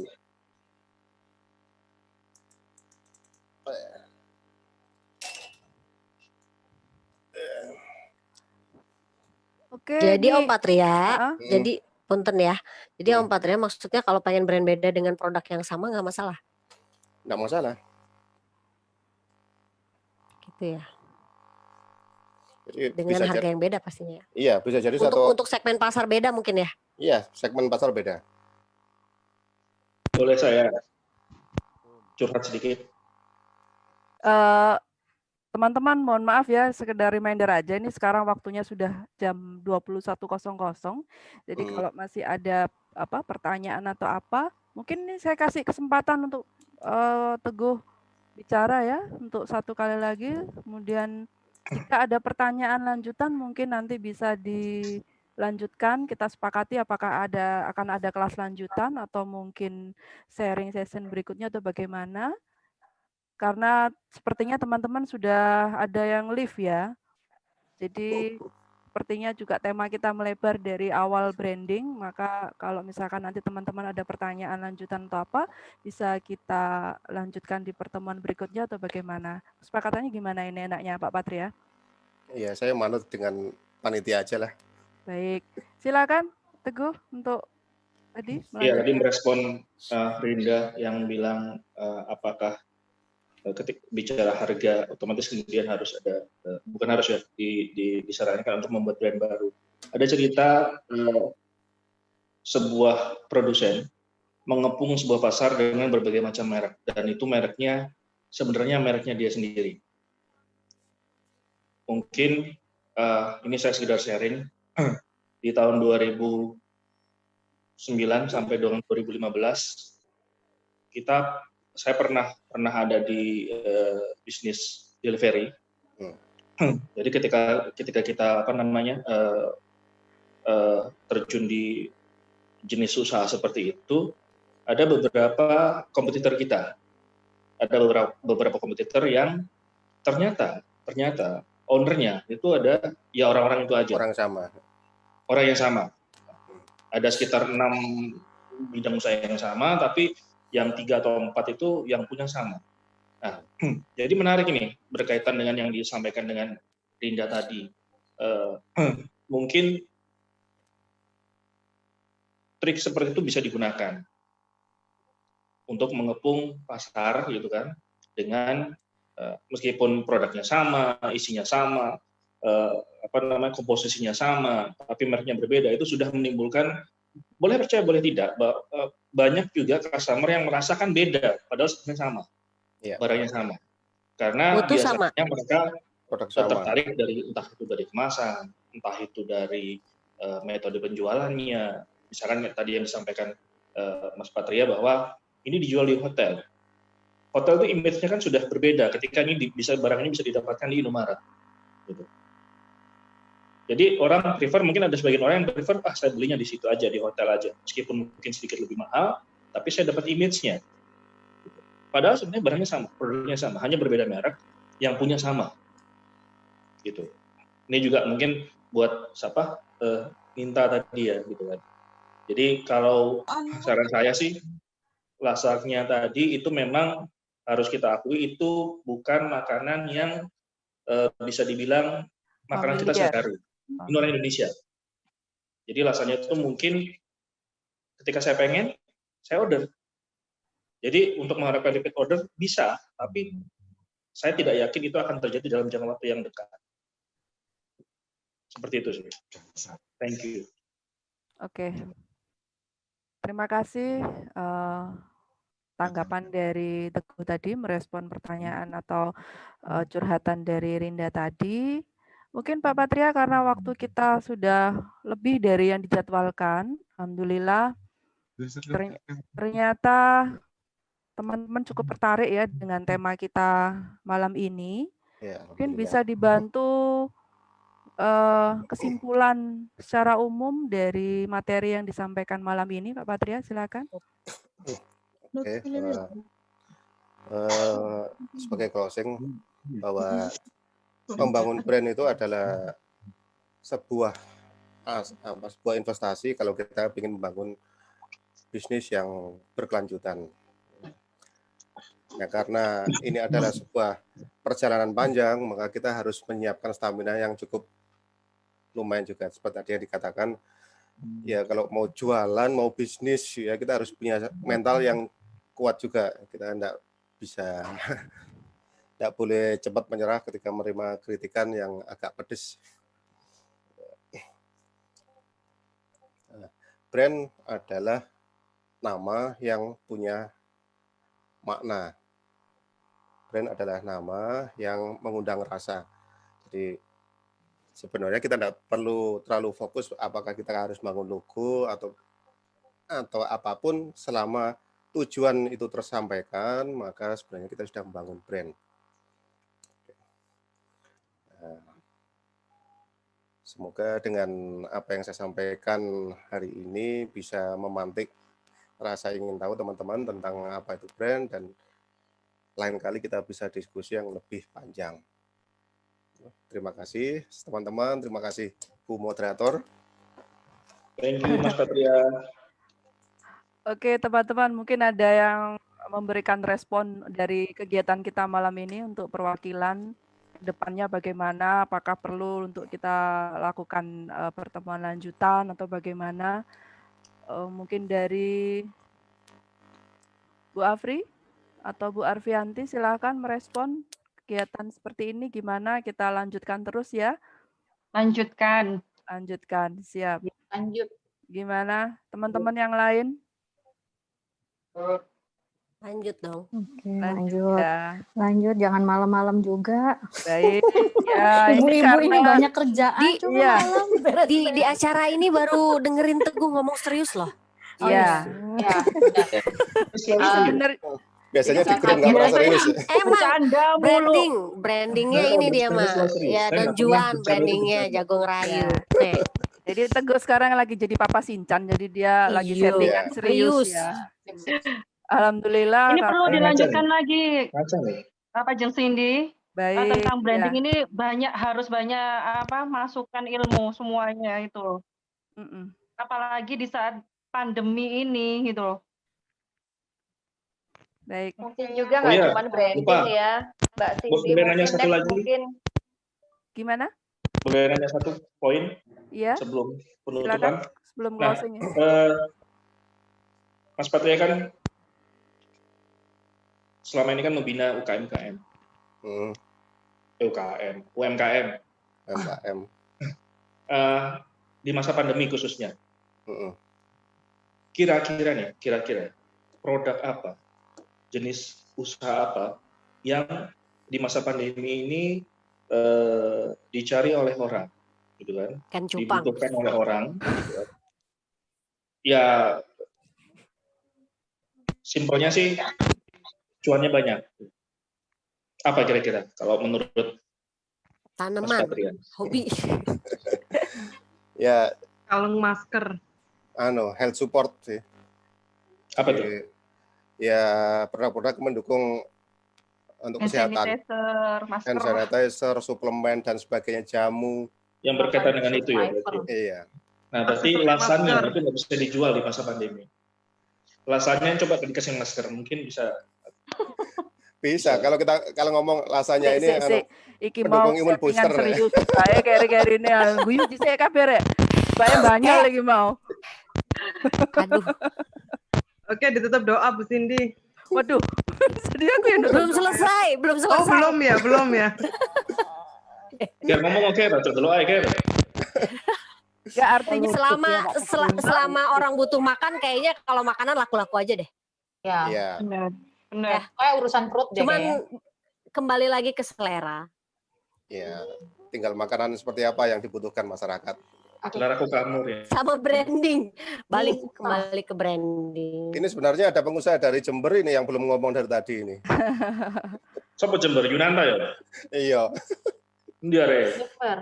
Woi ngomong, coba yutok aja, bayar podo. Iya, jadi mungkin next bisa kita masukkan, kita ngomong. Bu Cindy, tanya sebentar nyala.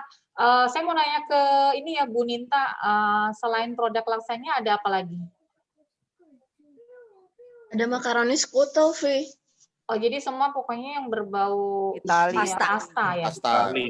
Belum sih kalau yang pas kayak pasta semua. Cuman baru 2 itu aja.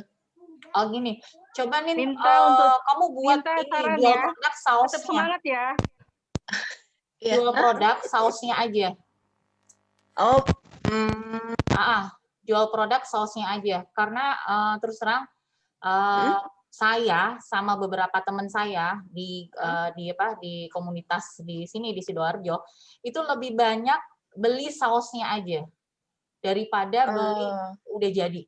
Jadi saya terus terang saya ini sering diorderin sama teman-teman saya. Saya kan hobi masak juga, alhamdulillah. Jadi mereka pesen, Vi, aku pesen bolognes 500 gram. Vi, aku pesen 250 gram. Itu sausnya aja. Oh gitu. Jadi teman-teman tuh pesan ke saya. Terus karena saya kan repot sama urusan baju. Jadi kadang saya, enggak, aku lagi nggak mau masak. Jadi kalau aku nggak mau masak ya mereka nggak beli. Ada. Jadi mungkin gitu. kalau misalnya Ninta bisa sausnya aja, nanti bisa saya order ke teman-teman. Oh gitu. Karena mereka berminat banget. Jadi sausnya aja. Jadi bolognes, terus ada yang carbonara yang creamy gitu ya. Jadi kamu jual aja botol-botol kecil itu bisa masuk freezer. Jadi teman-teman tuh masukin freezer. Jadi beli di saya 500 gram gitu ya, dibuat botol. Itu sama mereka dimasukin freezer. Bisa bertahan 2 bulan. Oh. Tanpa pengawet. Nggak pakai jadi mereka anaknya minta apa gitu darurat, mereka tinggal ngerebus pastanya aja. Saus udah dapat dari kita. Jadi coba Nita bergeser, jangan jualan makanannya, tapi jualan sausnya. Berarti intinya kita di tengah pandemi inovasinya yang harus lebih kreatif menangkap pasar. Ya, gitu. Kebanyakan orang jadi istilahnya mereka, saya pribadi ya, masak A, B, C, saya stok masukin kulkas ya, freezer ya gitu ya. Jadi nanti pengen makan ini, itu bisa ganti-ganti tapi simple. Nah, Ninta ambil celahnya ke situ langsung gitu. Ya, Ninta setuju nih yang Arfi bilang.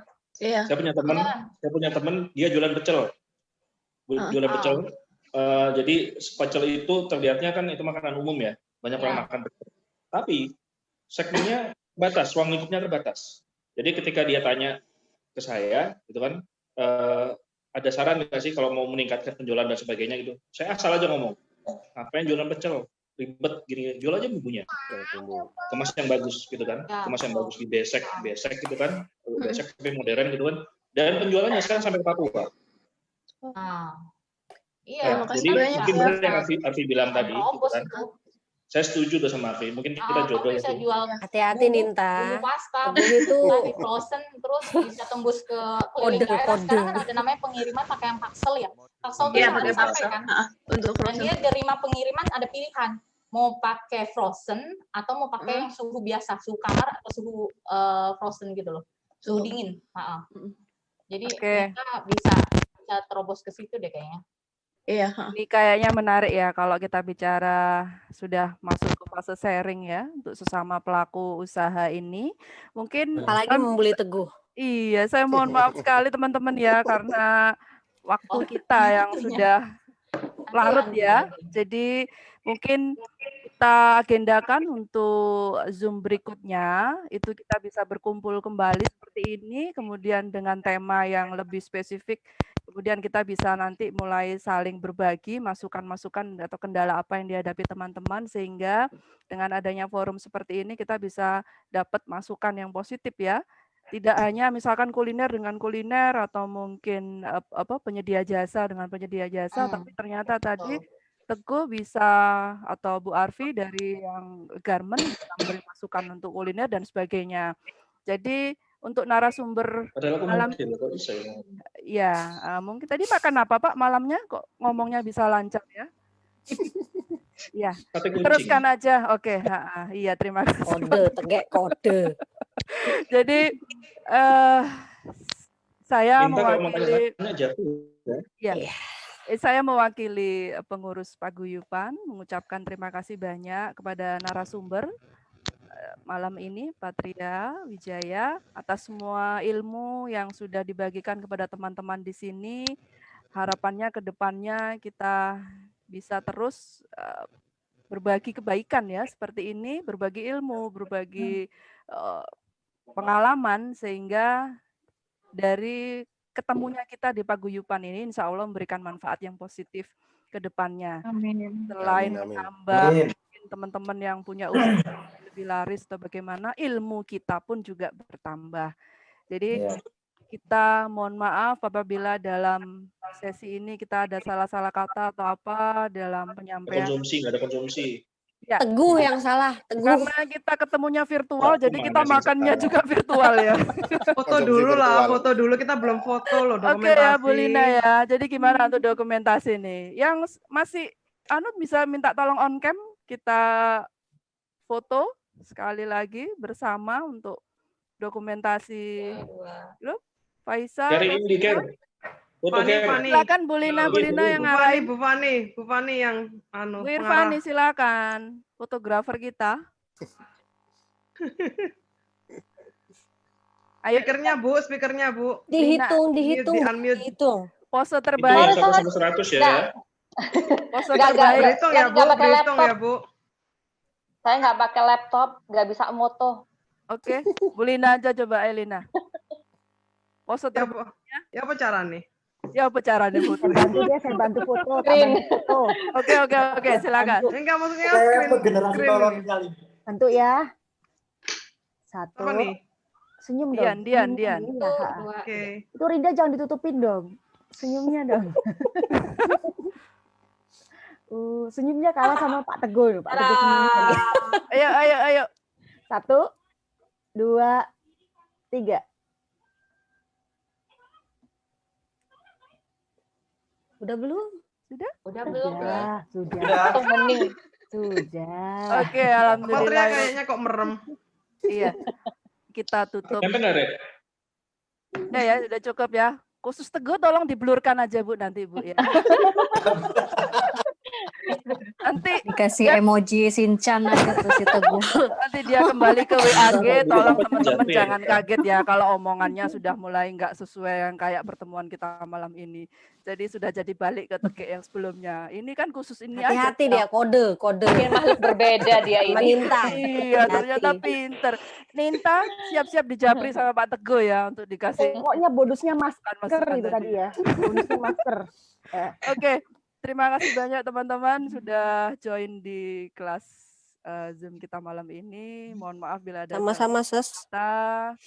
Kita akhiri pertemuan kita malam ini dengan bacaan Alhamdulillahirabbil alamin. Lain waktu kita bisa dipertemukan kembali dalam kebaikan dan waktu yang tepat. Ya, kita bersiap untuk live ya, Pak Patria. Oke. Terima kasih banyak, barokallah buat semua teman-teman yang sudah join ya. Yuk, dadah-dadah dulu. Silakan. Terima kasih Mas Patria, Mbak Tini. Assalamualaikum. Sehat-sehat ya. Semuanya ya. Aku nggak bisa keluarnya gimana?